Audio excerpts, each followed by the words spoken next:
to listen to the Lapped Traffic Podcast. What is up, Lap Traffic Nation? Welcome to episode 248 of the Lap Traffic Podcast. I am your host, the Professor Brandon Crowd. It's the week leading into the 4th of July holiday. So much going on. So excited. Hope you all had a great weekend. You know, we're still 11 winners, and we keep adding races and not new winners. And we just have 7 races to go in the regular season. How many more are we going to add to that win column? I'll get into that in just a bit. Before I get into everything, don't forget, roast the competition. Be the first to the finish line with 5 Lakes Angry Brew. Angry Brew is a massively caffeinated, amazing tasting, high-octane, power-packed fuel to get you through the day. Like all day, not just part of the day, all day. So when you need a power-up, reach for Angry Brew coffee with a punch. Go to angrybrew.com, use code LAPPED, L-A-P-P-E-D, and get 10% off your order. And hey, if you've ordered something, tweet me a picture of it. I'd love to see it. So go to angrybrew.com, code LAP, get 10% off, all that good stuff. All right, a weekend. Well, man, you know, if you guys haven't figured out, I'm pretty anal in terms of my organization level, right? Like when it comes to that, might be at the OCD level. And on Sunday, I was sitting down on the couch, races were over, chilling, and I'm like, man, I just feel like there is so much we've got going on. I literally had to type up a Word document of a to-do list for all this week to get ready for the party that we're having on Sunday. And just like, I feel like every weekend has something until like September, and I wasn't that far off. And you know, once as someone that needs to have things in a checklist format, such as myself, I just felt better once I wrote out a list. And I feel like that's weird, but I feel like there's a lot of people that might be like that. So yeah, so I had to write out a list of everything that we got going on. And one of those things is we are throwing a big 4th of July party this weekend. We used to do it real big with fireworks and all that. If you've been a longtime listener, you may have seen some videos or heard me talk about that. But we in the old neighborhood, there were 4 of us. We used to take donations, do a 50-50 raffle for fireworks. And we'd have, man, over 200 mortars, a bunch of 9-shot things. I mean, just we'd go for an hour, and the grand finale was strategically planned out, all that good stuff. If any of those pop up on my memories, I will definitely throw that out there for sure. So that said, this weekend was kind of low-key, just because we are going to be nonstop pedal to the metal for the rest of the summer. Hope you guys are excited and ready to celebrate and have a great 4th of July as well. Hope you guys enjoyed last week's show with Pocono Raceway, Chris Hacker, and a stacked show full of the ERacr competitors for the Blue-Emu Firecracker 400, which is tonight. The main event is tonight. So, I'm sorry, tomorrow night, Wednesday. Tomorrow. So go get over to Twitch on Wednesday at eracer.dg and check it out. That said, tonight got quite a few people from the field they're going to be on the line, and then some other guys that you may have heard of before, such as, I don't know, Parker Kligerman is going to be on. We're going to talk some truck racing, Pocono, and the ERacr Blue-Emu Firecracker 400. So got a big show for you guys tonight, of course. You know, what else would there be? Going to recap, talk a little Pocono, social media shout-outs. Neudorf will have the weather, Lucky Dog, lap down picks, all that good stuff. Now, I say all that to say last week's show had, I think, 8 people on the show. Tonight's going to be 6, and I know last week's show really went to 2 hours. So I do not want to put back-to-back 2-hour shows out. I'm putting that out there now as I've recorded the interviews already, and that's about an hour. So, and we're at an hour 4. Neudorf is never short for words either. So I will maybe have to cut out some of the race discussion. But that said, let's have some fun. Let's get things rolling. Let's get Parker Kligerman on the line. All right, Lap Traffic Nation, joining me on the line, making his 3rd appearance on the Lap Traffic Podcast. You might see him behind the 75 Henderson Motorsports in the Truck Series. You might see him on Pit Road for NBC, and you might see him on Twitch for the ERacr Blue-Emu Firecracker 400. Welcome back to the Lap Traffic Podcast. It's Parker Kligerman. Parker, what's up, man? Hey, man, thanks for having me on. Yeah, we're just on the eve of the the second annual Blue-Emu Firecracker 400, which has been a huge, couple weeks of effort amongst our whole team and all the drivers and competitors, over 425 competitors, and we've whittled it down to the top 43, including Dale Earnhardt Jr., and I'm just excited to see who's going to be able to come out on top and who's going to survive the all 400 miles to become the champ. And maybe if Nick Ottinger can go and get that $20,000 prize, that'd be pretty nuts as well. You know, it's funny. I talked to him earlier, and he's taken the challenge, of course. But we saw what happened for that at the Car Anomaly 500. So he said he's going to just hang out and ride in the back with Dale Jr. for a little bit, and that might be cool enough for him if it happens again. It's a good strategy. You know what? So I think that's definitely a better strategy, because when you have that big of a prize on offer, I think you do everything you can to let the field whittle itself down before you have to make that, drive through it. So I wouldn't give as much as I think highly of all our competitors and their skill level to make the top 43. I don't know if I would take the risk of letting them decide by fate. So I like that strategy. Absolutely, 100%. All right, man. Let's talk about Truck Series ride a little bit here. You guys have had some solid top 10s, 15s this year. I know it's a part-time gig and all that with the 75 crew, but when can we expect to see you next in the truck, and how are things going from the truck perspective? Yeah, so we've had a good year. Darlington would have been great. But the problem with Darlington is we blew a right front tire, going for fourth place, and I think we would have had a shot to win that one late in that race. So that was really disappointing.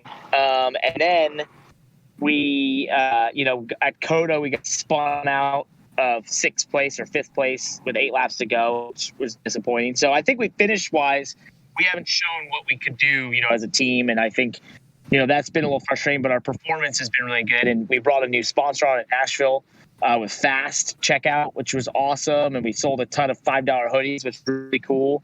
And I think, just a lot of positive momentum of what we're doing there. So we had a new truck at Nashville that was new for us. It's from a bigger team, but it's not quite brand new. But it was we had some teething issues with it. Had to figure out. I still think we probably would have finished 6th to 8th, but we got kind of rooted out on one of the late race restarts and ended up finishing where we did. So it's finish wise, we just haven't been able to get those, but performance wise, I think we're as good as ever, if not better. And it's fun to go to the racetrack. I've got a shot to win, and we've got one full-time employee with Chris Carrier, and so when we can do that, it feels pretty awesome to go up against those big teams and know that we can challenge and possibly get in victory lane. Absolutely. I mean, and it's visible. I know the fans see it on social media. Just in terms of when you get in the truck, watch out for Parker Kligerman.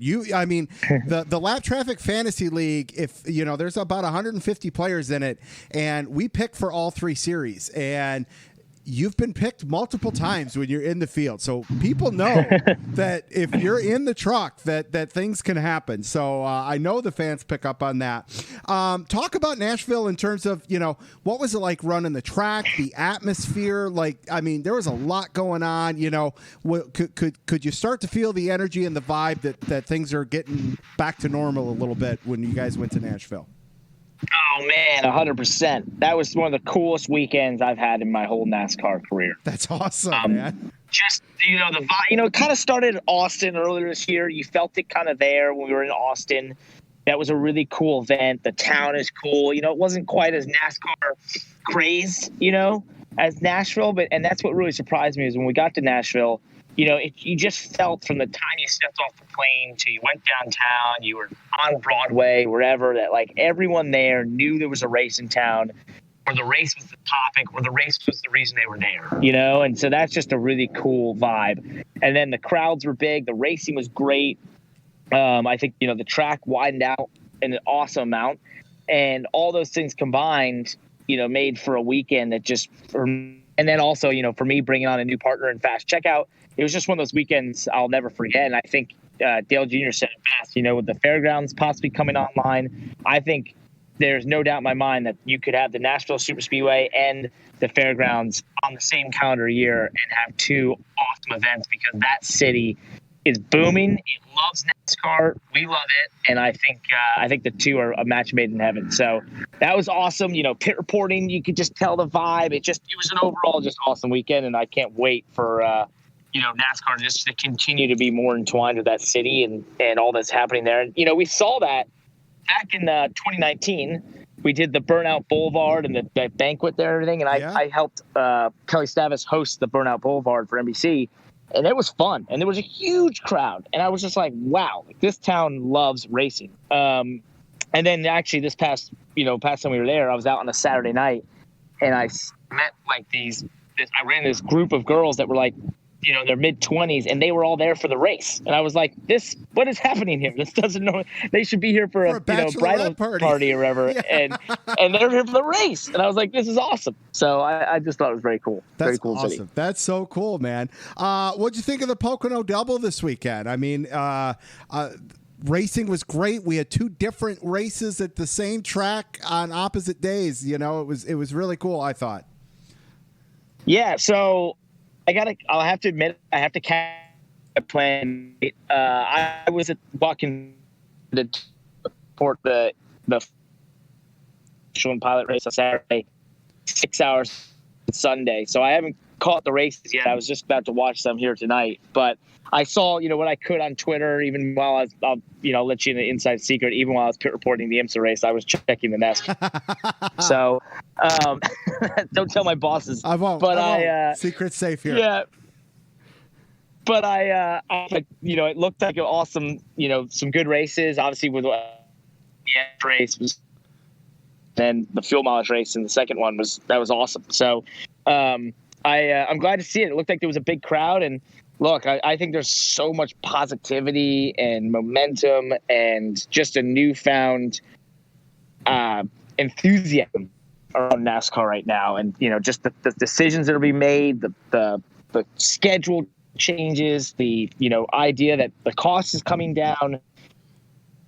I just think there's a lot of positives in the NASCAR and really motorsports in general right now, corner. But it's so obvious with NASCAR and the Cup Series, and just seeing the enthusiasm of the fans showing up, and it's really cool to see. Absolutely, I'm with you there, 100% for sure. All right, you mentioned it. NBC. How much sleep does one get when you're driving a truck, finding sponsorships for a truck, pit reporting for NBC, and putting together a massive 3-week iRacing event? There has got to be little time for anything with that kind of schedule right now. Yeah, you're on my day off right now. Right. So this is my no, there's no such thing. So yeah, it's tough. I mean, at the end of the day, you just got to try to find the priorities in each day. And I think so many of the things I do were to get, when I did the TV thing, it was to find a way to grow my profile to be driving more, those sorts of things. ERacr to me is about, helping the sim racing world build a stronger connection and show the motorsport world what it can do for motorsports. I think so many of these things, thankfully, are entwined around motorsports. So that makes it easy. If it was 5 or 6 things that had nothing to do with each other, that would be a lot. That would be really tough. But Thankfully, they all kind of center around motorsports, and so that makes it possible. And then also, just a lot of the people that I work with. I think that makes being able to do multiple things possible. I've got an incredible crew chief at Henderson Motorsports with Chris Carrier, and great owners there in the Henderson family. An ERacr between Landon and Joshua Mendoza, and our whole team of Chris Hannell and everyone on board there. Blake McCandless, AJ Henderson, all the people that work with us hand in hand, Kyle Dagger on the ERacr events, they make it possible. So that all makes all this possible. And of course, the great group I work with, NBC. So I used to hear all the time, Roger Penske would, whenever he was asked about any success he had, he said, it's all about the people. And I never really understood that until you get to a position where you obviously are doing multiple things that require people to be working on it and helping you and working hand in hand. And suddenly you realize, wait, if you've got great people, these things work and they happen and they're big successes. So I think that's the biggest thing. Is that I work with a lot of great people across all those things, and it makes it possible to do it. I love that. That's awesome, man. All right, let's do this, man. All right, we got Nick on the pole. We've seen Nick on the pole before. We're running the 87s on an older Daytona track. You know, what are we gonna see on Wednesday night, man? Oh, your guess is as good as mine. If it's, the cool thing was in the prelims, we had some of the longest green flag runs we've seen in the Firecracker 400 history, which was cool. We almost made it to green flag pit stops a couple times, which was unheard of when you start with over 425 competitors. Sure. And all different varying skill levels. That was cool. I think, one thing is this track and what we've seen in qualifying is it is not easy. You can trim these cars out, you can make them really loose, and they'll go fast, but that is not easy to handle. And the bumps are big. The cars drive super realistic because Dale Jr. and iRacing did an incredible job of tweaking them to make them even more realistic than last year. The racing looks really like a mix of modern day racing versus what we saw back in the day where you kind of got single file and that sort of thing, up top, higher grooves. So I think that's cool. And then, of course, if you've been watching anything of the last couple of weeks, the wrecks are huge and the damage model is insane. So you will see parts everywhere, wheels going off the place, flips, tumbles. We had one flip during the prelims that I think is still happening at this moment. So it never wanted to end.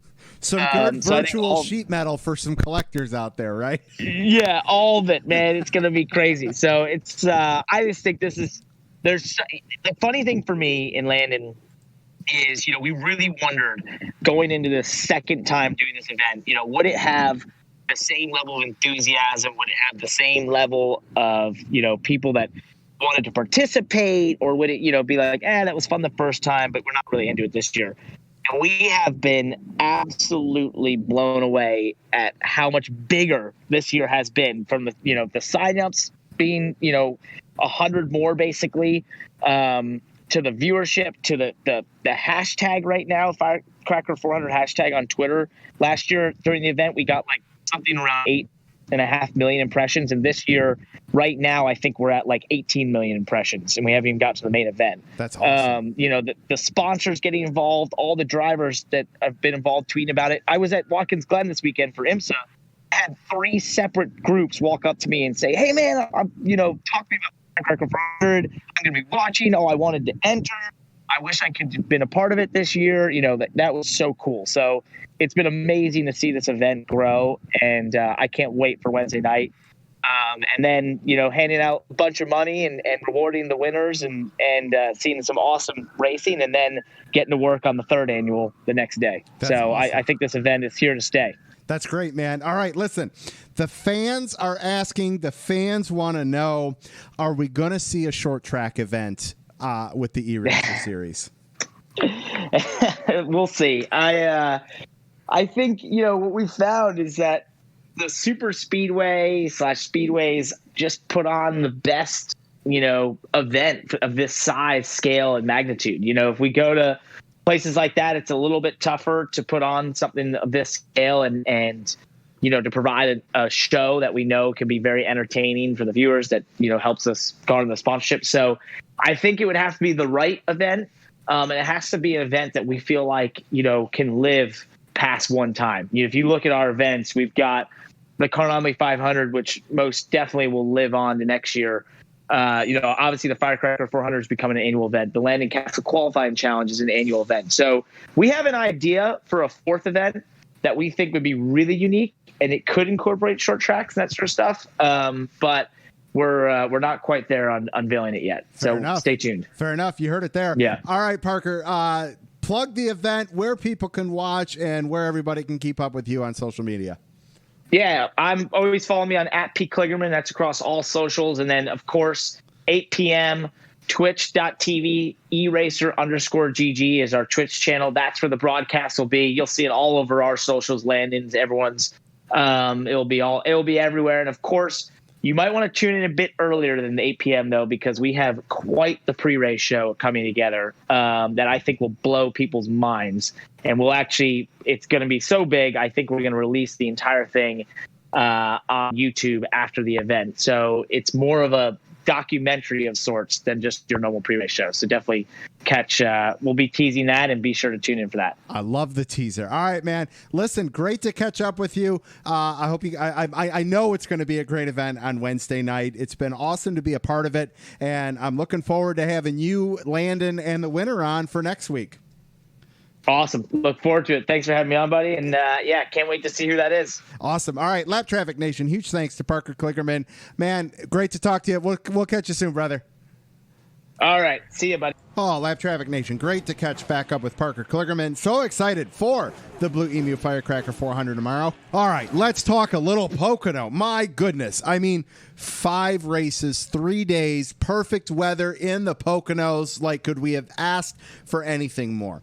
We had the ERacr race. We had the trucks. We had the Xfinity race and 2 cup races.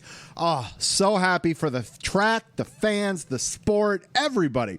Just an incredible weekend. If you were there, I know a lot of you were. I got so many tweets of people with their koozies at the track, which I just absolutely love. That means the world to me when I see that. It's so awesome. I had a bunch of requests for new koozies this week, so I probably mailed out about 10, which is awesome. If you want a koozie, all you got to do, go to the website, thelaptrafficpodcast.com, fill out the contact page, and I will get one out to you. Shameless plug a little early.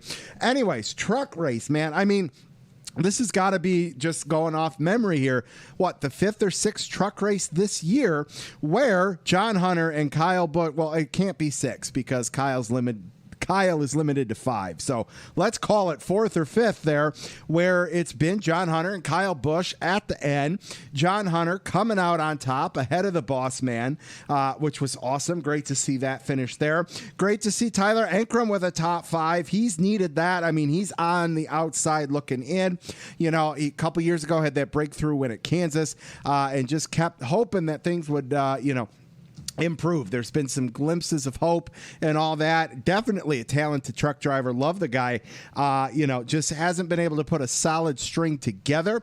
So this is what he's going to need, is a couple more of these top 5s to point his way in potentially here as we get going on. Austin Hill with a top 5 finish. He's had such a quiet season. I mean, he's 3rd in points in the standings, but you wouldn't know it just if you were like, hey, where's Austin Hill at? I don't know, top 10 maybe, he's just been quietly hanging around, picking up top 5s, top 10s, and just quietly pointing his way through this thing. Definitely looking to see him hopefully pick up a win here as well. And then, of course, there is I don't know what's going on. Johnny Sauter, man, it's going on 2 years now of just an inability to get any type of momentum going. It's got to be so frustrating, like just knowing, like, all right, what next is going to happen? And it's brutal. I feel so bad for him. And man, you just want to see him hey, a top 10 would be a solid day for that team right now. And that's not what we're used to saying when we look back across Johnny Sauter's career in terms of what, top 3, top 5. That's a good day, wins expected, so to speak, and that's just not where we're at with Johnny Sauter right now. So great truck race. Really enjoyed it. I was talking with Briar Starr, a couple other people. Everything, like I said, was so flawless this weekend. I thought the lengths of all the races was perfect, except for the truck race. I just thought that was a little too short. You blinked, and as big a track as Pocono is, you blinked, and you felt like stages 1 and 2 were over. I think they could have stretched that one out a smidge. I get time with Cup and all that kind of stuff, but man, it would have been nice to see maybe an extra, 40 or 50 miles added to the truck race for sure. I saw someone pointed out on Twitter, not sure who it was. Someone's like, why is an ERacr race longer than a truck race? And that's a great point there. So anyways, can you believe this? There are only 2 truck races left before the playoffs. We got a little break here before our next truck race, July 9th at Knoxville. Man, that's going to be a fun one on Friday night, July 9th for sure. All right. Over to the Xfinity Series, what can Austin Cindric do?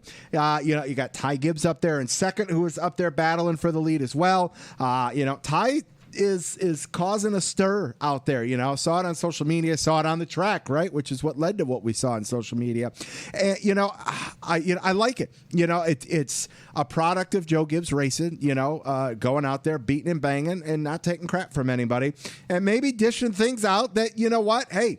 Maybe you're going to get a payback coming your way from somebody. But, Kyle Busch don't mind that, and Ty Gibbs, for his age and the skill level he's showing, is just impressive. Does he have some things to learn a little bit? Absolutely. And who am I to criticize, right? I'm sitting in my basement, not in a car. But anyways. Another great performance by him. Justin Allgaier, Noah Gragson, AJ Allmendinger, the heavy hitters up there. Daniel Hemrick, man, when is this guy going to get to that victory lane? Second place, stage one, just can't, he's getting closer. It was top tens. Now it's some more consistent top fives. He finished sixth at Pocono, but, he's creeping his way up there. He just needs to reverse it. He's having great starts, can't get the finish. Maybe he needs to start 17th and he'll close one of these damn things out here. Who knows? But when we look at the standings, just like the Truck Series, John Hunter Nemechek pulling away, more than doubled in terms of playoff points to second place Ben Rhodes. Not to go back to trucks here for a second. You look at Thor Sport, Ben Rhodes won the first two races. They've all been quiet since then. One stage win, and that's basically it. Grant Enfinger's got a stage win, but he's not even in the playoff hunt because he's not full time. So. It's crazy to think just how Thor's dropped off, and everyone else has been really quiet because it's either Kyle Busch or John Hunter Nemechek, and as things heat up in the playoffs with Kyle Busch not in the trucks or the Xfinity Series, that's really going to lead to some more interesting and even more exciting races, which that's something to really look forward to.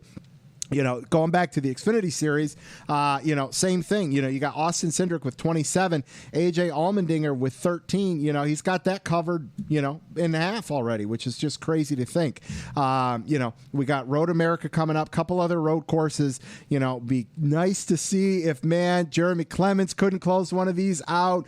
He's on the outside looking. No, I'm sorry, he's inside. He's up a spot. You got Brandon Brown, Myatt Snyder, Jeremy Clements, all there towards the bottom, but a close points battle.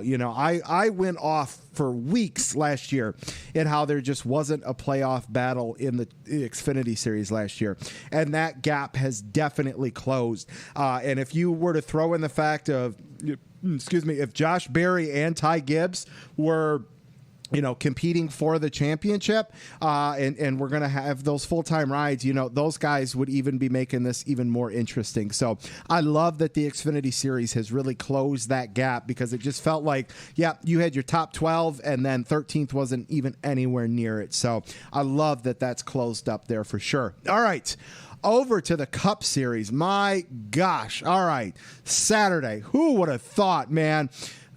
Kyle Larson looking like he was going to close another one out, pick up 4 in a row, and just, last lap, cuts the tire up the wall, and is still able to limp around and finish 9th. Just what a heartbreak. And hey, that happens to the best of them. We've seen that happen to Kyle Busch. We've seen it happen to Kevin Harvick. We've seen it happen to Denny Ham. We've seen everybody lose one on the last lap. And if someone's losing it on the last lap, that means someone's got to win it on the last lap. And we've seen Kevin Harvick steal one, Kyle Busch steal one, and it was Alex Bowman, right place, right time to pick up the win, which is just awesome. Just adding to the HMS dominance of the year. Kyle Busch finishing second in race 1, picks up the win. Race 2, and just incredible weekend of racing in the Cup Series. 2 completely different style races, which was awesome. Fuel mileage races, it felt like we used to get a ton of those, 5-6 years ago. We just don't see them like that anymore. And to have a shorter race with a fuel mileage race, I think is incredible, with the way the pit strategies were working out, 2 stops, 3 stops, and the way the cautions fell. it just played into a fuel mileage strategy, and I loved every second of that. I know a lot of you guys did as well, and it was just incredible to see, and like I said at the start of the show, we're down to just, what is it, 7 races to go, and we've got a bunch of guys in the top 16 without wins. Denny Hamlin, points leader, only by 2 points over Kyle Larson, is still winless. Kevin Harvick, mid-pack, something we're not used to seeing over these last few years, winless. We got Austin Dillon. Not, do we expect Austin Dillon to go out and pick up 3 wins a year? No, but he's been picking one up here or there.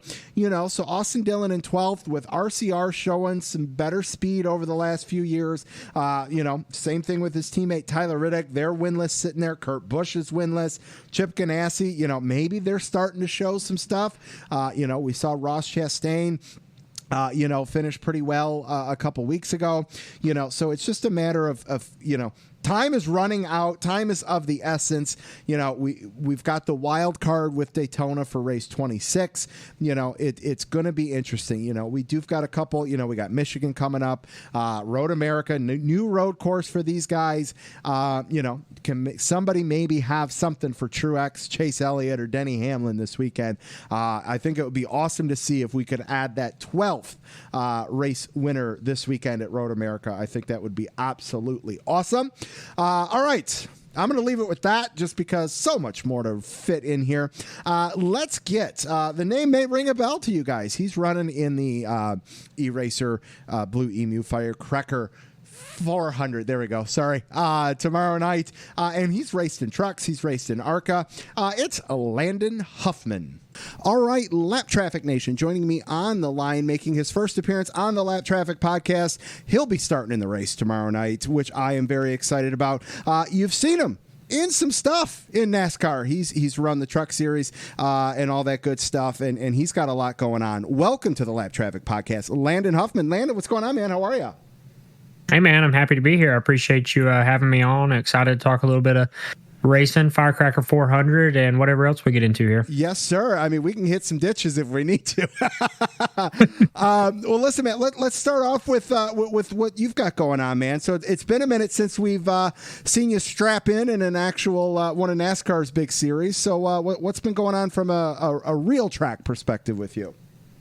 I've been doing a lot of short track racing. That's my that's my roots. And, what we do with Windshield Deep and our podcast and our content brand through short track racing, we're all about the local short track scene. So I've been blessed to have multiple opportunities here this year to drive a couple of different race cars. I've driven for GMS. I'm actually racing the GMS late model stock car at Tri-County Motor Speedway this weekend.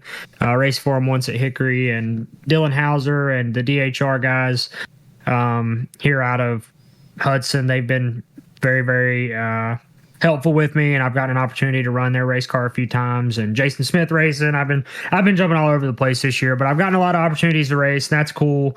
A lot of it's been generated from money that I found online and just opportunities that have arose from the iRacing Twitch scene and all that good stuff. So it's been keeping me busy. As far as the big NASCAR stuff, in 17 and 18 I was spotting full time, and I was getting a couple opportunities to race in the Truck Series for Mike Mittler.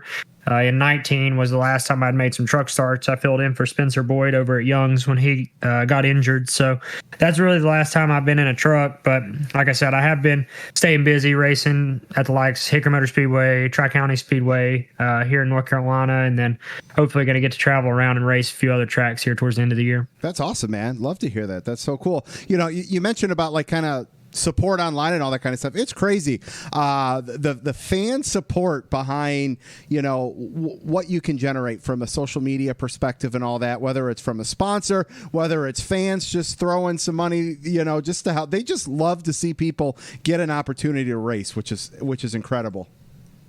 Yeah. I've talked about this numerous times on my stream, and, kind of when I was chasing the NASCAR deal full time, it was a lot. It was beating me down, and, it's stressful trying to find money, especially if you don't have any. Right. So, I know Parker and Landon do it every day, and they're on the grind, trying to find money to go race, because that's what it takes, especially at that level, and well, at any level really, but at that level, it's obviously more important.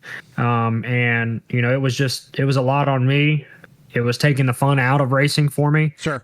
And, I was at a point where I didn't know if I wanted to do it anymore. And then, now I've gotten opportunities to come back and race at a local level, and I've kind of found my passion for it again. And then I started streaming full time during COVID because there really wasn't nothing else to do. And it's led to opportunities with my Twitch stream. And now I've been able to pursue content creation full time, which, like I said, has led to me getting more seat time in the real cars. So it's kind of just all played a factor in leading to more opportunities in a race car, and I could not be more thankful for that. I have a great Twitch community right now.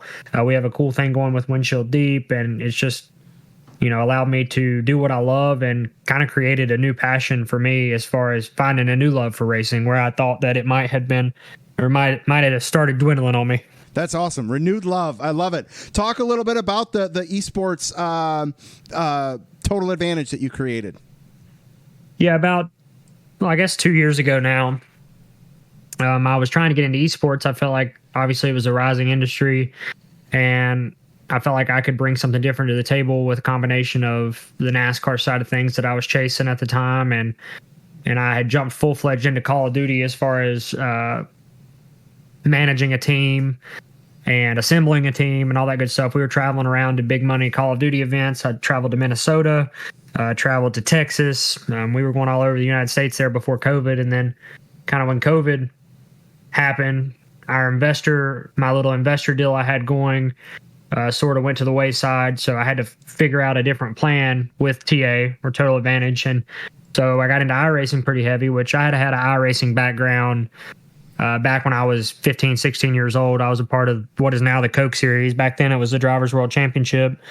And, so I had an extensive iRacing background already, and I'd been away from the sim for probably 7, 8 years. So hopping back into it was a little bit of a learning curve, Sure. But it was also kind of like riding a bike. I got back into it, and I was actually really happy to see a lot of the same people that I raced with back in 2011, 2012, still on the game and still active in the sim community. So that was really cool. I got to reunite with a lot of old friends and see a lot of old names and faces, and it has now spiraled into what is Total Advantage today, which we no longer do anything with, the first person shooter genres. We're pretty much only iRacing. We have a Total Advantage Academy, which is a little coaching program that I do that involves only the short track stuff on the sim right now. We have super late models, Legends cars, modified, both Tour and the SK. So basically we host practice sessions. It's more of a community style deal, but we also provide. It was an alternative to setup shops because I noticed that they were kind of, in my opinion, ripping off people in the iRacing sim. So I provided an alternative to that, and it's been doing really, really well. We also have, we had, I think, 5 drivers in the Pro Series last year. We had 3, I think, 2 or 3 transfer in from Road to Pro to Round 2. So we're still very active and just trying to build the name and have a good time doing it. That's awesome. So yeah, I did the event for Landon and Parker with the Carnomly event and with the Blue-Emu Firecracker event. Just getting the feel from people, in terms of, how are you getting your setups? Is it trial and error on your own? Are you throwing some big bucks at some other people's ways, third parties? And so here's a new way for people to go and get some setup help is through your Twitch community, which is that's really cool. So that kind of leads me to where I was going to go next. So talk a little bit about your prep as far as the events coming up. Talk a little bit about your prelims, qualifying. Starting 39th, but what do you got for the field? We got a long ways to go, but I'm just excited for it, man. These events are really cool. Parker and Landon do an excellent job. They put on a fantastic show. The broadcast is killer. They got great personalities in the booth along with them, with David Schildhaus, McCandless, which is obviously in the race, so he's not going to be able to be as involved with the actual broadcast as he was with the prelims, but just a very cool event. I love the 87 cars. I'm a big vintage person, so anytime I can feel like I'm a part of the 80s, late 80s, early 90s NASCAR era, then I'm going to do it. So just an all-around cool deal for the community. I mean, this is what the iRacing community lives for, is events like this. And when there's big money on the line, it feels even more real for everyone. So just excited to be a part of it. Thankful that, I've gotten this far. The prelims were crazy. We pretty much had an uneventful prelim compared to some of the other ones, but I was able to stay up front in my race and stay out of trouble and didn't even have to use a reset in hours. So nice. It worked out well. As far as setup stuff goes, now we Total Advantage guys, which really it's just me, Sean Butler, and I guess me and Sean Butler are really the only two people representing Total Advantage in the 400. But we do everything through Dead Zone Racing. So Dead Zone has they're a Coke Series setup team. They also help us with our Road to Pro stuff, but they have excellent setup builders. Kevin McAdams put a lot of time into our setup. Dustin Lingert, Houston Hamer, everybody's been working really hard over at Dead Zone to give us something that's competitive. And I have no doubt in my mind that we're all going to be very, very fast. I think we have like 10 or 11 drivers in the 400. So I'm excited for that. They've been putting in a lot of work. We'll just have to see what happens when the green flag drops, because I know it's going to be wild. We're probably going to have, if past trends play a factor, we're probably going to have some long green runs, probably going to have green flag pit stops, probably going to have a portion of the race that's nothing but carnage. So it's going to be about surviving, and I have no doubt in my mind the setup's going to be good. It's just it's down to the driver at that point. So funny how it always seems to be that way, isn't it? Listen, talk a little bit about, you mentioned, this big money event from an iRacing perspective.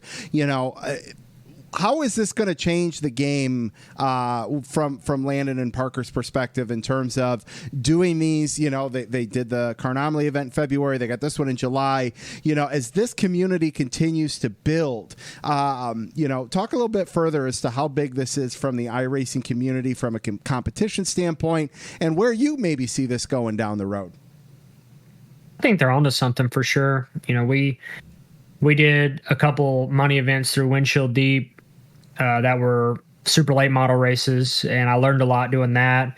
And what Parker and Landon are doing are on a much larger scale than what we did it on. And I have, I know what it took to run my event, so I have nothing but respect for them for putting this event on. It's a lot of work, a lot of organization, a lot of management, and it's not just a couple people involved. It takes a lot of people, an entire team, to put these events on. And that's one thing that Parker and Landon have done an excellent job, and David Shieldhouse. They've done a really good job of, putting together the right team to make it run smoothly. And as far as the money goes, I see this, being a trend for the future. I feel like these money events provide excitement for the community. It also gives people something to drive for.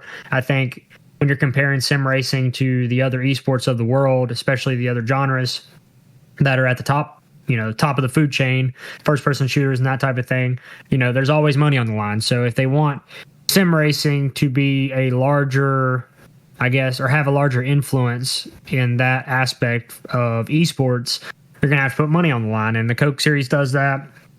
But what we haven't seen in the past is very, very well-ran community events, and quote-unquote community. It's not an iRacing put-on event. So Parker and Landon obviously are doing this, Sure. with their own company. So I guess that is what would be considered a community event versus an iRacing event or a Coke Series type event. But I think these community events are going to be a big part of the growth of iRacing as an esport, alongside what we have as the Coke Series or the other Pro Series. So as long as they're done correctly and ran and organized well, then they're going to be successful. And Parker and Landon are doing an excellent job at that.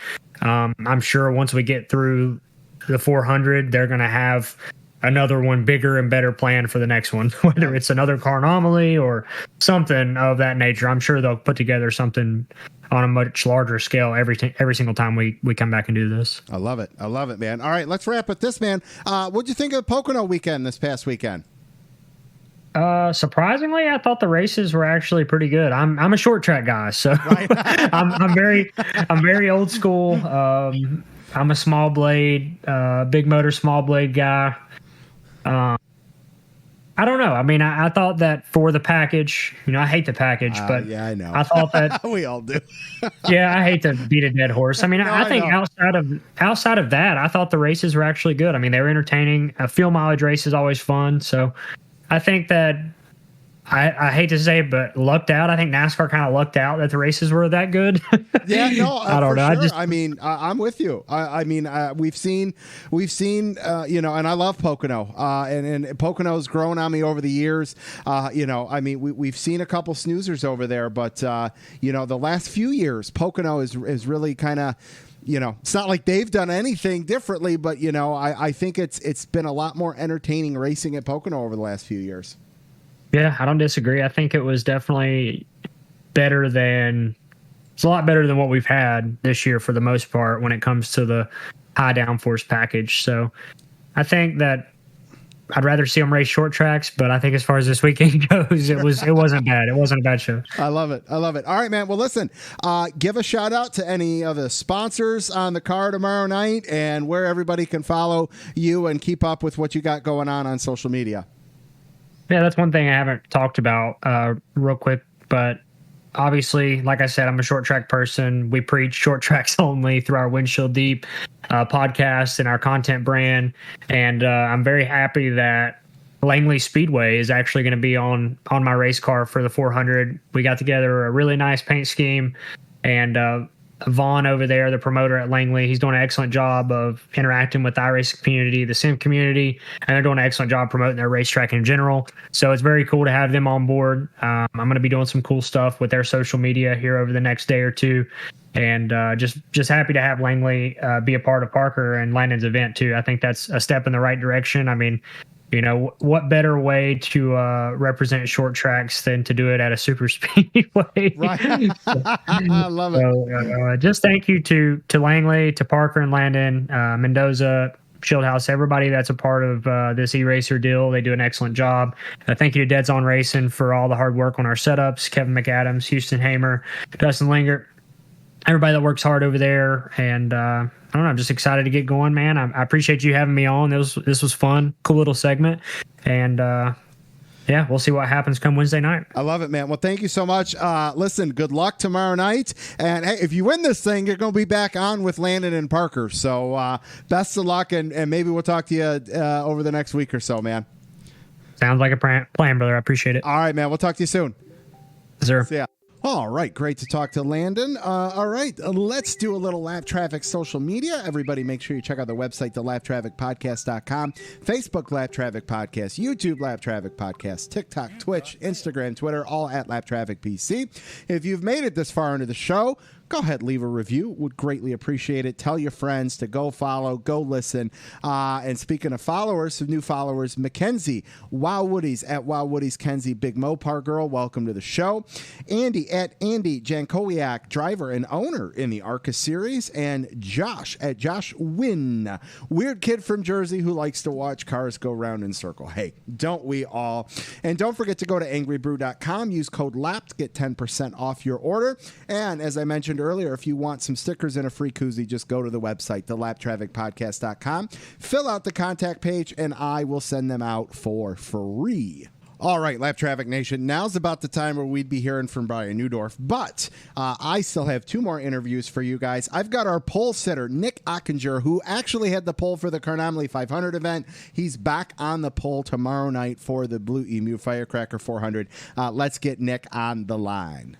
All right, Lap Traffic Nation, joining me on the line, making his second appearance on the Lap Traffic Podcast. He was your 2020 eNASCAR Coca-Cola Series iRacing champion. He had the pole for their Carnomaly 500 event, and he has qualified for the pole for the Blue-Emu Firecracker 400. Welcome back to the show, Nick Ottinger. Nick, what's up, man? How are you? I'm doing very good. I'm looking forward to, looking at this Firecracker 200 tonight to kind of get a good gist of, how people are going to be racing, how the car is going to be reacting in front and early in the pack. So glad we got some time to at least see how it'll race, for us Wednesday night. Absolutely. All right. Well, let's get important things out of the way first. Now, you did it in February, and it resulted in a 40th place finish. Are we starting at the rear for the chance to win an extra $20,000? Yes, we are. And my plan is to stay there for a little bit. I don't want another repeat of the Carnomaly event. It's still a little bitter still a little bitter over that, but I mean, believe it's it. it's just racing. It is racing, and in every facet, and it's tough. I mean, you have all these cars that are going more than 230 miles an hour, and at the car anomaly event, and it is what it is, man. You make your own luck in racing, and it wasn't our luck that race. Fair enough, man. I love the attitude because now you get a second crack at it. Talk a little bit about, I mean, no one's going to know better than you in terms of the difference of the style of cars from the Carnomaly to the Firecracker. How big of an adjustment and is it in terms of setup wise and, practice wise? I mean, you run these things all the time. So talk a little bit about, the difference and your race prep for this event. Yeah, for the Carnomaly event itself, you had a lot of, you could really build for just raw speed, and you really didn't have to really consider the variations of loading the car up over the bumps like you would have the 87 car for the old Daytona style. So, I mean, it's still tough. I mean, every car, I mean, in iRacing, it's not difficult to find progress. It's difficult to find the ultimate progress of maximizing the potential of the car. So you have to put a lot of time in. I've done that, and I've put a lot of time in just I mentioned it during the poll day.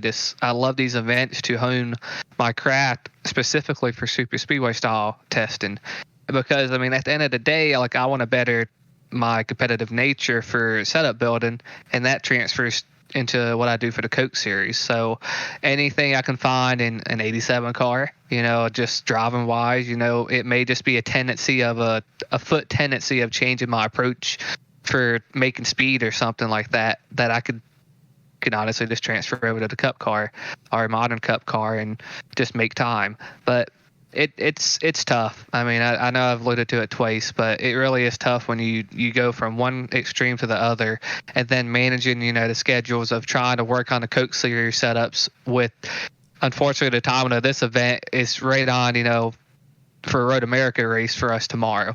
So right after that, tomorrow we'll be doing this Firecracker 400, and, I love being busy, but it's hard to joggle, both testing phases. Sure. No, I bet. Any difference in the level of competition? Is it increased about the same from the Carnomaly event to this event in terms of, what you saw in the heat races, qualifying, is everybody up their game? Is it pretty status quo? I think everyone has upped their game. I think iRacing as a whole has gotten more competitive in recent years. And since that Carnomaly event, I mean, I think it was easier for people to drive the Carnomaly prelims compared to the 87. So, I mean, to that nature, the prelims I felt were a little more competitive with the Carnomaly event. But when you get to qualifying day, I think it definitely amped up as far as the competition to bring the best that you can bring as far as just raw speed. And, I mean, I think you've seen it from the first initial day of poll day when we got the poll compared to the second day. People amped up, and they found extra speed, whether it was track temp or just the wind being in their favor or whatever it may be. Like, they amped up their times and stuff like that. So for this event with the Firecracker 400, I think it's more competitive this year than it was last year, and I think it's going to be shown, especially for tonight in the Firecracker 200, just on what they're going to be doing on the setups to try to really manage tire wear and stuff like that. Because, I mean, I think it's actually going to be a little bit of a challenge in keeping the tires to last on the right side. I love it. All right, man. Who's on the car for you for the big event on Wednesday night? Yeah, so I've had a great partnership since last year in 2020 with Logitech G, and I love that brand a ton. I mean, they've given me the tools to perform in the Coke series themselves with their new Logitech G923 racing wheel. And that really, I mean, I don't want to sell stuff short, but I mean, it really amped my competitive, feel for what the car can actually, I can actually get out of the car, whether it's load points and stuff like that. And they've been great. I've got TSM, William Byron Esports, that I represent in the Coke series, still on board with, just trying to put that brand out there, all those brands out there to really to see how far we can push this sim racing thing as a whole too. I love it, man. That's so cool. It's exciting to watch these things. It's exciting to see the level of intensity, competition. I talked with Josh Mendoza earlier tonight, in terms of the race control side of things. And it was just, it's incredible. Everything that's replicated from the visual and audio side from a driver and fan perspective is replicated just like a real race control needs to be in real life. And it's incredible to see the technology in these things. And how it's evolving, and especially just from a popularity perspective from the casual fan, because of the Pro Series, last year. And it's just been incredible to watch, man. Listen, where can everybody follow the sponsors, you, and all that good stuff for the race and on social media? Yeah, there's a couple of Twitch channels you probably can follow. You can follow TSM and just any player that you like watching other games and race and stuff. And I was lucky to be partnered with TSM, and they definitely took their time and our time together to kind of put stuff that I'm kind of excited to announce soon, but I wish I could. But I'm ready to get that going, and you can follow them, their Twitch channel, TSM, their players. You can follow them on Twitter and stuff like that as well, just at TSM, and especially our partners, Logitech G. They are really involved in sim racing as a whole. They have their Logitech G challenge that Williams actually taking part in with actually Lando Norris. So I'm excited for that because I get to root for Logitech G drivers, but then on the other hand I get to root for my actual boss man Williams to try to tackle Lando and pretty much put a whipping on him, I'm hoping. That's but awesome. It's definitely great. You guys can follow me at Nick Ottinger on Twitter, Instagram, same thing as well if you want to search on that. I'm trying to use Instagram more, but I'm pretty interactive on Twitter and look to continue being interactive with it. Awesome, man. All right, Lap Traffic Nation, there you have it. Your pole sitter for Wednesday night's Blue-Emu Firecracker 400. Nick Ottinger. Nick, good luck from the back of the pack. Fingers crossed for you. And who knows, maybe we'll be talking to you next week celebrating a victory. I appreciate it, man. I like these events, and I'll be hanging out back there with Dale Jr., so it's kind of a win-win. I love it, man. All right, we'll catch you soon. Thank you, buddy. See ya. I mean, hey, you wanna go race with Dale Jr., go on iRacing, qualify for the event, get the pole, and then you get to say you're going to race around with Dale Jr. I mean, that ain't a bad gig right there, that's for sure. All right, got one more for you guys, and this is a cool one.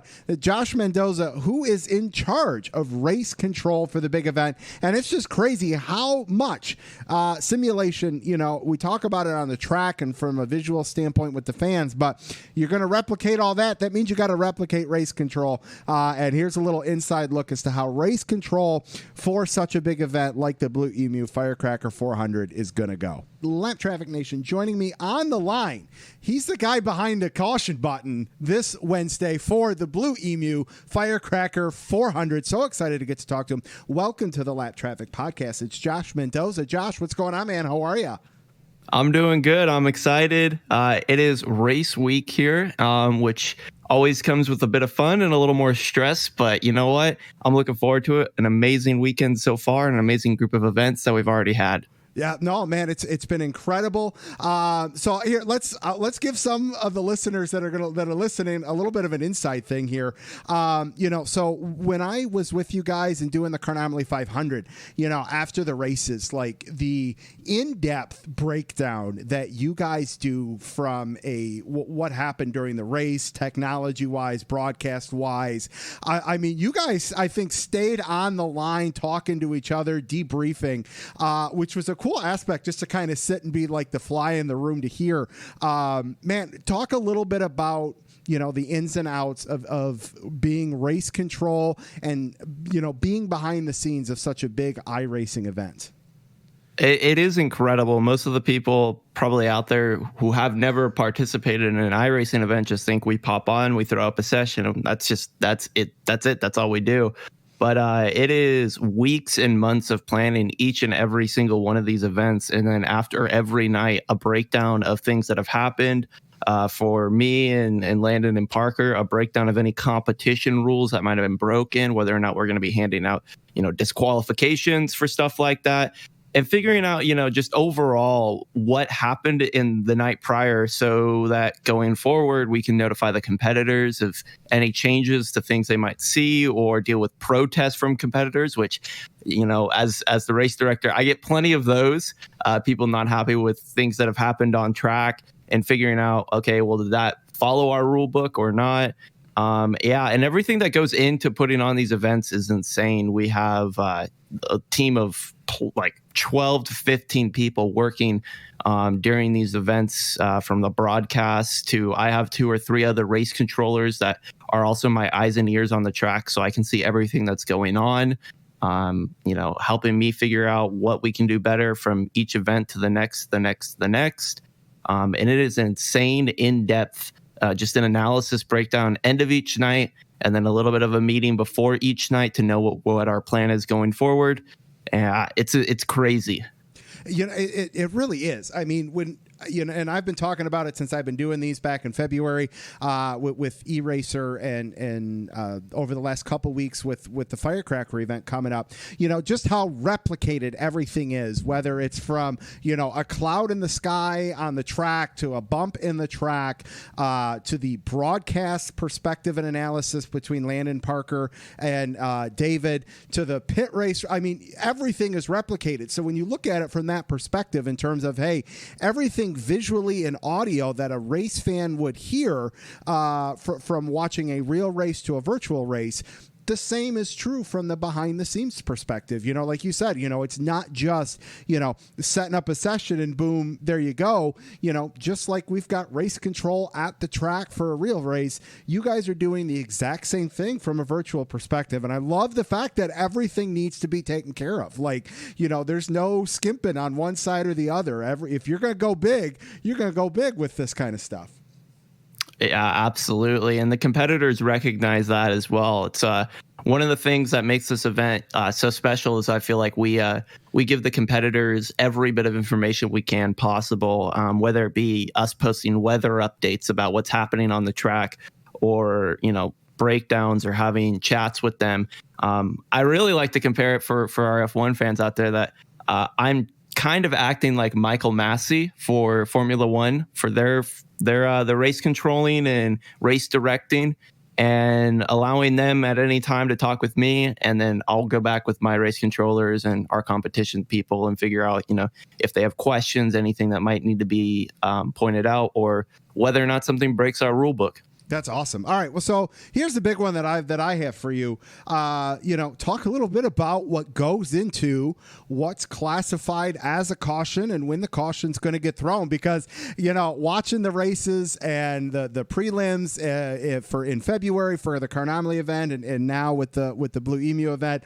it's always, oh, that should have been a caution, or why wasn't that? And we have that same debate in real life. So talk a little bit about how you guys make that call. So one of the fun things about sim racing is when an accident happens on track, nobody actually gets hurt. Well, hopefully nobody gets hurt. Their sim rig might fall over. I've seen that a couple of times. But for the most part, nobody gets hurt. So you don't have to worry about sending out any sort of ambulance or anything like that. So if it's a single car incident that goes off the track or is off the racing surface, we try to keep that as a not caution, because that isn't a cautious state for the track. The entire field can make it through. Same with if there's like a two or three car incident and it's the last 2 or 3 cars on the track, we'll try and give them every opportunity to get things pointed straight. With the prelims, we're a little bit more, we'll let more slide through the prelims because there is a lot more happening on track and we're on a time frame. So we'll try and get things, give people an extended opportunity to recover it, or an extended opportunity to let the incident develop to figure out whether or not it's going to be something that A, blocks the track, or B, provides a unsafe condition for the rest of the field to drive through.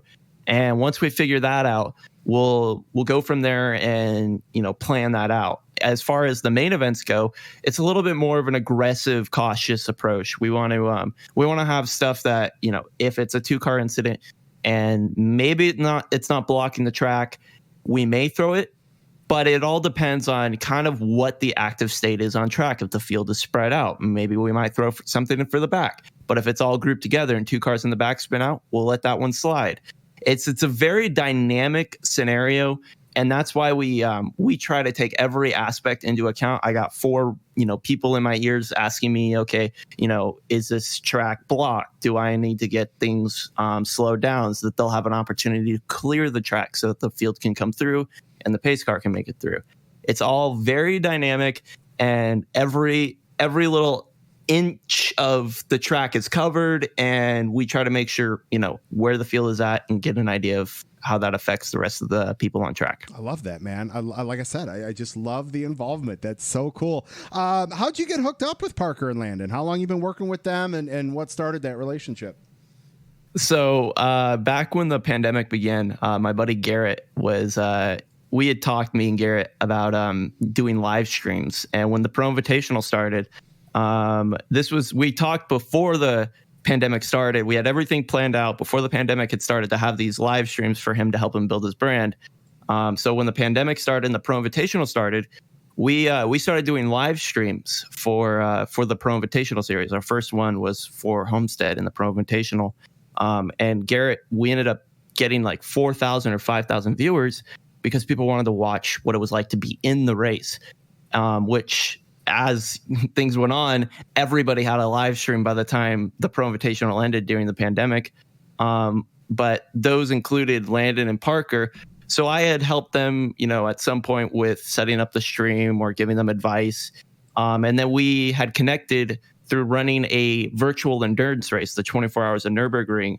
It was Garrett, Landon, Parker, and a couple of other people who had we were running this endurance race, and I was their team director. So I was managing who was in the car and when, since it was a legitimate 24 hours race. There were people who had to run a 3 a.m. stint, and I had to be texting them at 2 a.m. making sure, or 2:30 a.m. that they're awake. And through that, we met. Landon wanted to bring back the Landon Castle qualifying challenge, so I helped him out with that.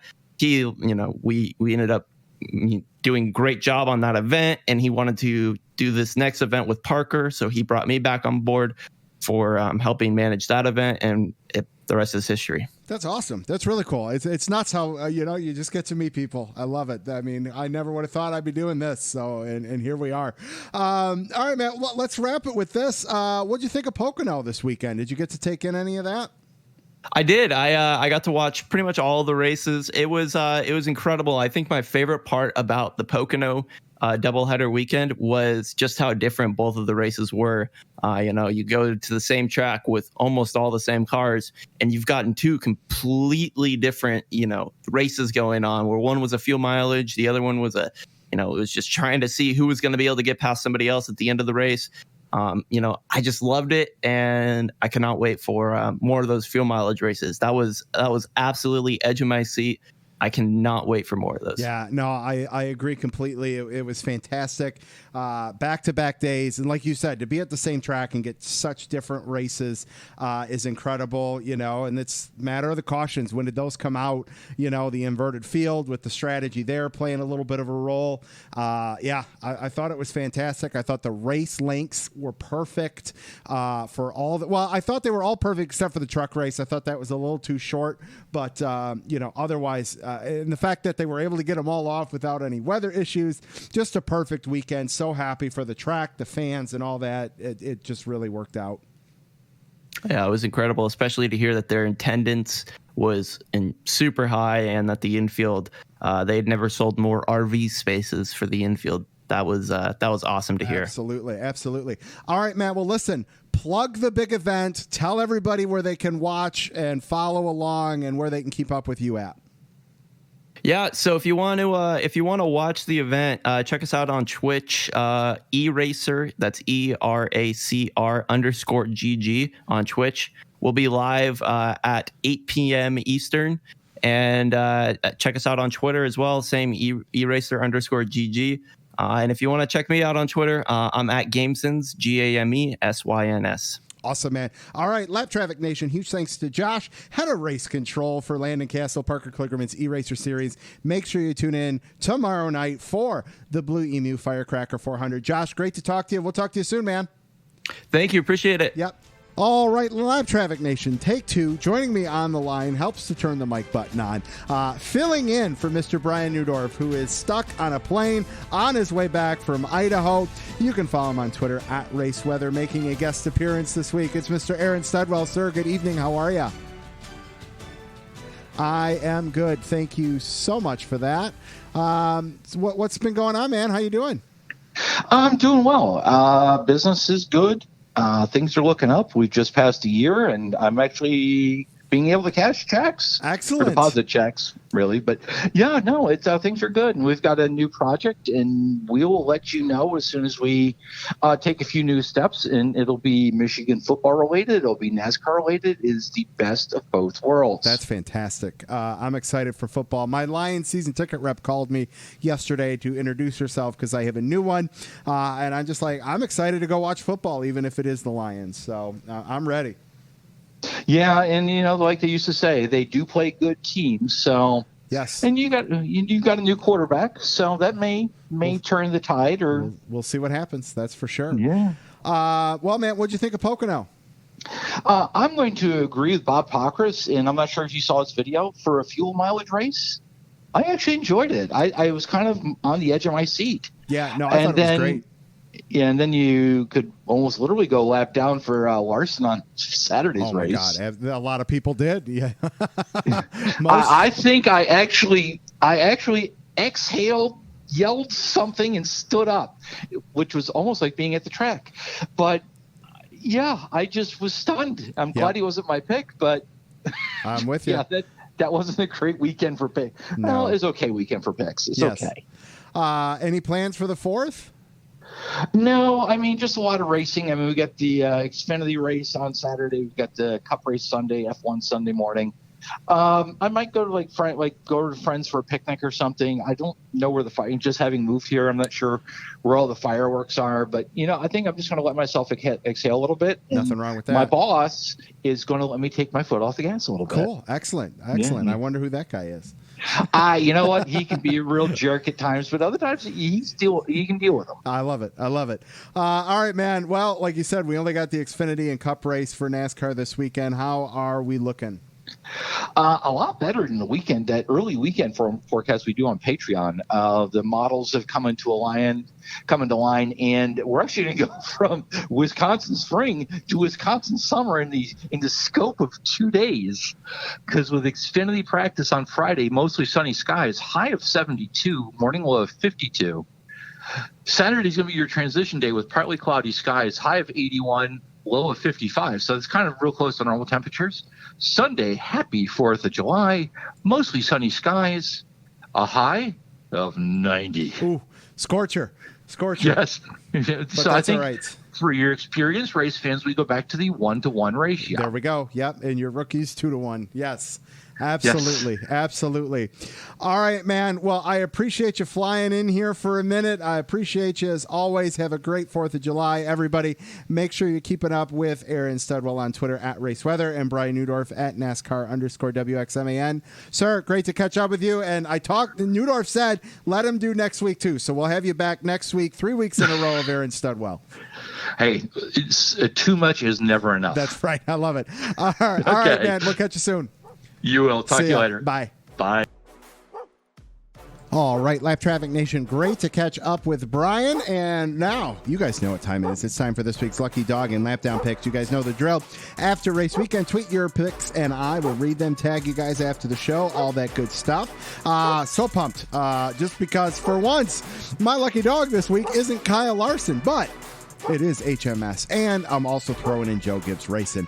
It almost was Larson for, I think, about the 5th or 6th week in a row until that final lap tire failure. Man, that's just got to be heart-wrenching to lose one like that.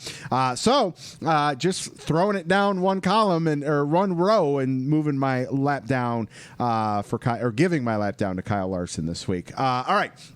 Let's get to your tweeted responses. Scott at 1985 Wagner's Lucky Dog before turn 3 last lap. Lucky Dog, my lap traffic fantasy, 2 for 2. After turn 3 last lap, Lucky Dog, Alex Bowman, and lap down Chase Elliott problems before the start.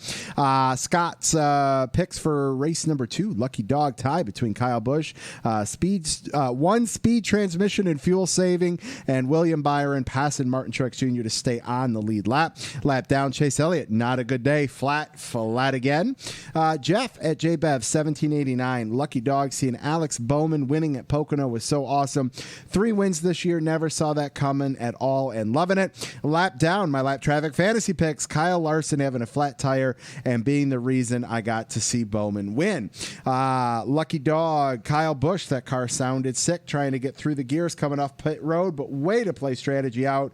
Lap down, Cole Custer, rough weekend at Pocono. And Brian at Storm and B81 Lucky Dog. How about Bubba with a top 5? Lap down fans who think the races were bad this weekend. LOL. Jess at Iowa NASCAR fan. A Lucky Dog is going to Chandler Smith, crazy Arca save. Bowman steals another one, and broken clutch proves to be the difference for Kyle. Lap down Larson tire blows his chance at the win. Byron's team didn't tell him to save enough soon enough, and Justin Haley's hard hit and misses the cup race. Yeah, that was crazy there, man. Rowdy at the Rowdy Dragon. Lucky Dog for the weekend is the 18 Kyle Busch taking a broken car to victory lane. Lap down the 5 of Kyle Larson from the winning position to braking on the last corner. Let's see. Jeremy at Living Room War Raggin. Lucky Dog is B-Dubs. First top 5 for him in this season and for 23 Excise Racing. Lap down Hamlin. Fuel mileage failure. Yes, it was. Hurt my fantasy pick, that's for sure. Kristen at K Hoglin 79. Lucky Dog Kyle Busch for being ready to call it quits and ending up in victory lane. A lap down to Denny Hamlin for not making it on fuel. Still looking for a win. Colin at Colin _with_cars. Lucky Dog race 1. Alex Bowman for being the luckiest guy on the track. A lap down to Kyle Larson's tire. Man, oh man, I was hoping to see the streak continue. Colin's picks for race 2. Lucky Dog going to 23XI for getting their first top 5 and 10 of the season in the same race. A lap down for the Xfinity cars being faster than the Cup cars again this weekend. I want 200-mile-per-hour Cup cars back. You and me both, man. Mick at GoDucks42 _Mick. Lucky Dog Kyle Busch saved the perfect amount while stuck in 4th gear. Lap down Watermelon Man. Bad weekend both races. Matthew at CH9 SE fan. Lucky Dog double header. I'm doubling my picks. Lap down Johnny Sauter, Stuart Friesen. Thoughts on how much longer you think JS races for? I say he's getting close to being done each week.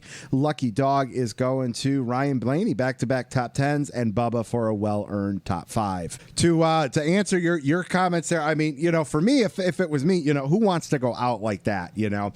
So if I'm Johnny Sauter, man, I want to have at least one more salvageable season with a couple wins. Like, I don't want my last 2 years to be like that, you know? So I'd like to say I wouldn't be surprised he comes back at least one more, sees how that year is, and then maybe goes from there.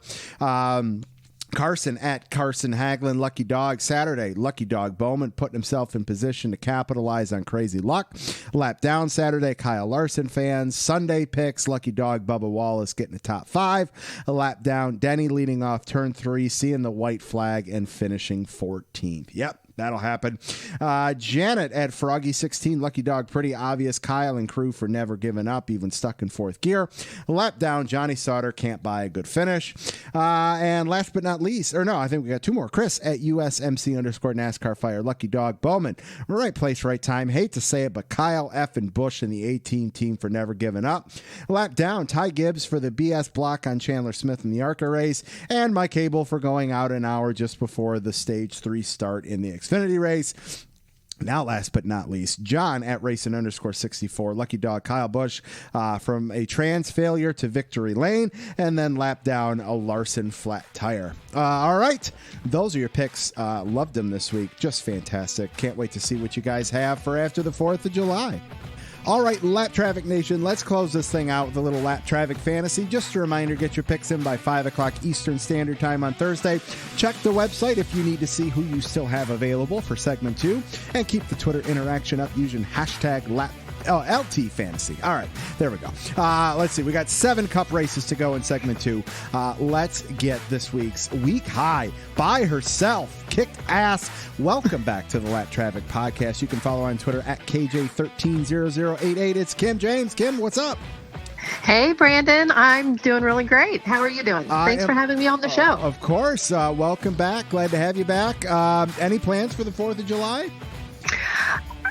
I was actually just kind of going through all of that. We've got some baseball games scheduled. We're big Cincinnati Reds fans.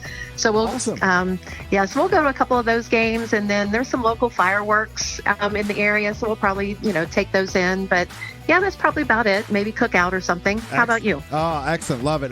We're doing a big bash. It's always been like the biggest party of the year that the wife and I throw, and nice. We're excited to be able to do it in its normal form this year. So the smoke will be yes, up, all that good stuff. I'm pumped. Yes, good for you. Yeah, that's true. Everybody can start getting back to normal now. Absolutely, yes. What'd you think of Pocono? It was interesting. You mentioned my points. I was all in on the Yodas this week, and I am not a Toyota fan by any stretch of the imagination. But just looking at history and everything, that's kind of where everything took me. And I was all in on them. I didn't get to watch much of the Saturday Cup race, but I did catch most of the Cup race on Sunday. I had Kyle Busch, and it killed me to take Kyle Busch because I am not a Kyle Busch fan. But it picked you up some bonus points. I know, right? Yes. So, and then when he started having transmission problems, I thought, oh, great, because if you look at my points, I have not done well this year at all. So it was like, oh, just my luck, somebody that I take, and then he starts having transmission problems, but. They got it resolved.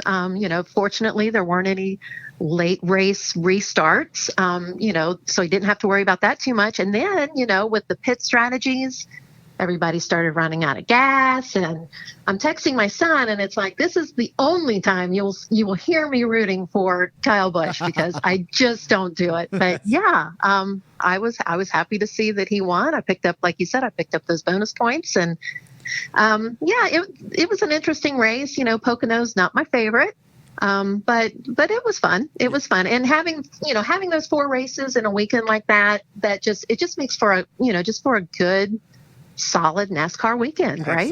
Absolutely. I'm with you. Looking at the points, the max points anybody could have scored was 202, and you scored 186. So, I mean, damn near perfect, which is awesome. You're sitting 30th in the overall standings, 39th segment 2. Still 7 weeks to be able to pick up spots, which is going to be able to happen as the available picks start to dwindle down here. So there's still room for picks to be made. I finished with 179. I rebounded a few spots, which is good. So let's hit the top 10 here in segment 2. In first with 777, Jess Rose. In second with 775, Jeff Bevan. Kristen Hoagland in third with 765. Matthew Miles in fourth with 763. With 760 is Glenn Atkins. Pete Curvin in sixth with 756. John Etwinsel all the way in Australia in 7th with 750. Joseph Scampino in 8th with 746. David Mullins and Joe Hewson in 9th with 744. And Chad Robb and Danny Litwin with 742. So we're only talking around a 30-point swing from 1st to 10th. So it's still anybody's game for segment 2. Bonus points, Henry Fletcher's sitting there with 9, John Etwinsel with 8, Carson and Eric Sauter with 6, and then we got Jumpy Bob, Brad Carnes, Eddie Greer, Fred Leclerc, Glenn Atkins, Joseph Scampino, our guest caller this week, Kim James, Stephanie Holler, and Steven from DFS NASCAR all with 5. So the bonus points are adding up for people. And then the cumulative standings. In first with 1950 is John Etwinsel. In second with 1946 is Fred Leclerc. In third, 1921, Jess Rose. In fourth is Jeff Bevan with 1920. Pete Curvin's coming in at fifth. Glenn Atkins in sixth. I moved back up to seventh. Brad Carnes in eighth. Joe Hewson in ninth. Josh Neal in 10th with 1858. Carson Hagelin, David Mullins, Stephen Florence, Chad Robb, Michael from Blind Spot, and Charles Lepore wrapping out the top 16. And that's, pretty wide open there too. So lots of movement to be had. Kim, what do you say? You ready to make some picks for Road America? Yeah, let's do it. All right, Lap Traffic Fantasy players, we are headed to ring in the 4th of July in America's heartland. We're headed to Road America. Cup Series ran there one time back in 1956, thanks to Andrew Cansian for that trivia knowledge. So I'm guessing there aren't too many notebooks left in the Cup Series from that race. Will we see the usual road course guys like Martin Truex Jr., Denny Hamlin, and Chase Elliott up front? Probably. Question is, do you guys have them available for your picks? Let's see here. Will Austin Cindric continue his dominance in the Xfinity Series, or will the Gator or maybe AJ Allmendinger have something for him this weekend? Who picks up the checkers at our nation's birthday? Who will make up some ground in the league? We'll find out this weekend. But first, it's time for our picks. Kim, we'll start with you. No truck race this week, so we'll move right over to the Xfinity Series. Who are you rolling with this weekend? All right. Well, you mentioned the two that I'm thinking about taking, and like I said, this is subject to change. I've got Cindric on my list. You can't not think about Cindric, but on a road course, you also have to think about Allmendinger. So right now, I think my pick is going to be Allmendinger for the Xfinity. Yep. I like it. That's my pick as well. So whether that sways your decision on who you go with, but AJ Allmendinger is my pick as well for Saturday. So I'll just give you more to contemplate there. There you go. Over to the Cup Series. Who do you have for the Cup race at Road America? Well, I was thinking about Truex, and then I got to looking at my picks, and he's not left. I don't have him left anymore. I've already used him. I'm saving Chase Elliott, but I'm not going to use him for Road America. I think I'm going to hang on the Larson bandwagon. I think I'm going to stay with Larson for the Cup pick. That's safe. I am going to go with Martin Truex Jr. I do have him left, and I still have Chase in the bank as well. So Martin Truex Jr. is my pick for this weekend. Kim, great to talk to you. Congrats on the week high. Hope to see you moving up the standings, and hope you have a great 4th of July. Thank you. You too, Brandon. All right, we'll talk to you later. All right, Lap Traffic Nation, that is going to do it for episode 248 of the Lap Traffic Podcast. Make sure you check out the website, thelaptrafficpodcast.com, Twitter @LapTrafficPC. Huge thanks to Parker Kligerman, Landon Huffman, Josh Mendoza, Nick Ottinger, Kim James, and Aaron Studwell for calling in. We'll get somebody lined up for next week. Have a great 4th of July. Don't get caught chasing the lucky dog. Make sure you tune in each and every week to the Lap Traffic Podcast. See ya.